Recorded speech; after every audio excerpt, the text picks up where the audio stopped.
এখানে প্রথমেই দর্শন দিলেন বসে থাকা সোয়াম ডিয়ার, যা রোদ্দুরে একদম সোনার হরিণের মতো লাগছিল। তারপর দেখলাম প্রচুর গন্ডার, বাচ্চাও ছিল।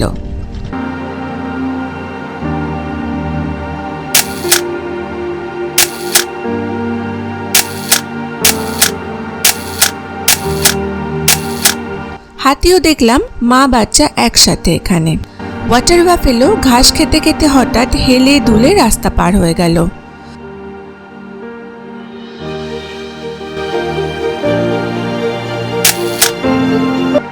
অনেক পাখিও দেখলাম, কিছু কিছু ক্যামেরা বন্দি করলাম।